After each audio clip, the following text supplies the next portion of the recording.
आज एक अभिमानाची बातमी आपल्या विदर्भासाठी. विदर्भात लवकरच उभारली जाणार आहे वन औषधी हब, म्हणजेच औषधी वनस्पतीचे मोठे केंद्र. शेगाव, जिल्हा बुलढाणा येथे झालेल्या कार्यक्रमात केंद्रीय आयुष मंत्री प्रतापराव जाधव यांनी शेतकऱ्यांना आयुर्वेदिक शेतीकडे वळण्याचे आवाहन केले. आपल्या विदर्भात नैसर्गिक संपत्ती भरपूर आहे. जर आपण पारंपरिक पिकासोबत अश्वगंधा, शतावरी, सर्पगंधा यासारखी औषधी वनस्पतीची शेती केली तर आपल्या उत्पन्नात वाढ होऊ शकते. सरकारकडून मार्गदर्शन, प्रक्रिया उद्योग आणि थेट कंपन्यांशी करार यामुळे बाजारपेठेची चिंता कमी होणार आहे.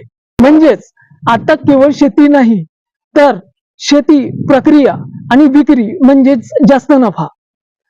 मित्रांनो, काळ बदलतोय, आपणही बदलायला हवं. विदर्भातील वन औषधी हब ही आपल्या शेतकऱ्यांसाठी सुवर्ण संधी ठरू शकते. अशाच महत्वपूर्ण माहितीसाठी चॅनलला सबस्क्राईब करा, फॉलो करा आणि व्हिडिओ जर आवडला तर लाईक, कमेंट, शेअर नक्की करा. धन्यवाद.